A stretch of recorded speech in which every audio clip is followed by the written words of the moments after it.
మీ నేత్రానందం కోసం, మీ సునకానందం కోసం నేనే దాడి చేయించుకున్నా అనుకుందాం సార్. ఇక్కడ బాధితుడు ఎవడు?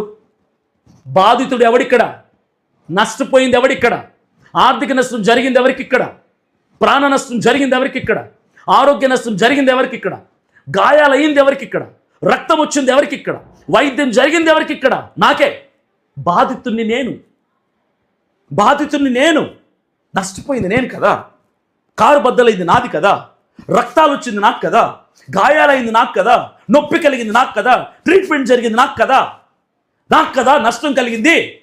మరి మీకు నేను మోసం చేశానంటారేంటి? నేను హాస్పిటల్లో ఉన్నాను, ట్రీట్మెంట్కి డబ్బులు ఇవ్వండి అని అడిగాను. నేను ఎవరినన్నా? నేను జైలుకి వెళ్తున్నాను, బెయిల్ కోసం డబ్బులు ఇవ్వండి అని నేను అడిగాను. ఎవరినన్నా? ఎలా మీకు అభినయ దర్శన్ మోసగాడు అయ్యాడు? ఎలా మీకు అభినయ దర్శన్ డ్రామా ఆర్టిస్ట్ అయ్యాడు? నేనే చేసుకున్నానని కూడా, ఒకవేళ అనుకున్నా కూడా, దానివలన పర్యావసనం భరించాల్సింది నేనే.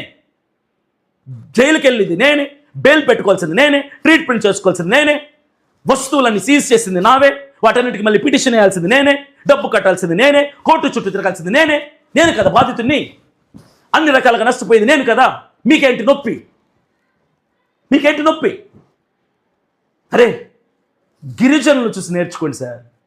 గిరిజనులు ఏం క్రైస్తవులు సార్ మీరు? నాకు అర్థం కాదు. ఏం క్రైస్తవులు మీరు? నాకు అర్థం కాదు. గిరిజనులు చూసి నేర్చుకోండి సార్. నాకు ఎక్కడైతే దాడి జరిగిందో నన్ను పట్టుకొని ఏడ్చింది వాళ్ళు, ఆసుపత్రికి తీసుకెళ్ళింది వాళ్ళు, నా కోసం ప్రాణం పెట్టేంత ప్రేమ చూపించింది వాళ్ళు కదా అనాలి నువ్వు మోసగాడివని. వాళ్ళు కదా చెప్పాలి మేము నిన్ను నమ్మమని. నాతో నడిచిన వాళ్ళు, నాతో కలిసి మాట్లాడిన వాళ్ళు, నాతో రోజుల కొలది నా స్వభావాన్ని చూసిన వాళ్ళు, నా మంచి ఏంటో నా చెడేంటో నేను ఎలాంటి వాళ్ళనో దగ్గర నుంచి గమనించింది వాళ్ళు కదా. వాళ్ళు చెప్పారనుకోండి అభినయ దర్శన్ మోసగాడని, అప్పుడు నేను నిజంగా మోసగాడిని అవుతాను. ఎందుకంటే నన్ను గమనించారు దగ్గర నుంచి వాళ్ళు నెల రోజులు. వాళ్ళు చెబితే అప్పుడు అభినయ దర్శన్ మోసగాడు అవుతాడు. నన్ను పక్క నుండి చూసిన వాళ్ళు, నాతో నడిచిన వాళ్ళు కదా. మేము అభినయ దర్శన్ని నమ్మము, మాకు ద్రోహం చేశాడు, మాకు నష్టం చేశాడు, డ్రామా చేశాడు అని వాళ్ళు చెబితే అప్పుడు నేను చచ్చిన శవంతో సమానం. మీరెవర్రా చెప్తారు? నాకు అర్థం కాదు. మీకు నాకు పరిచయం లేదు, మీరు నాతో ఏ రోజు మాట్లాడలేదు, నాతో కనీసం పాదయాత్ర నడవలేదు, నాకు షేక్ హ్యాండ్ ఇవ్వలేదు, నాతో సెల్ఫీ దిగలేదు, నాతో భోజనం చేయలేదు, కనీసం 5 నిమిషాలతో మాట్లాడలేదు. మీరు నన్ను జడ్జి చేసేస్తారా? నమ్మము, మోసగాడు, పాస్టర్ కాదు, క్రైస్తవుడు కాదు, వెలివేద్దాం క్రైస్తవ సమాజం. ఎవర్రా మీరంతా?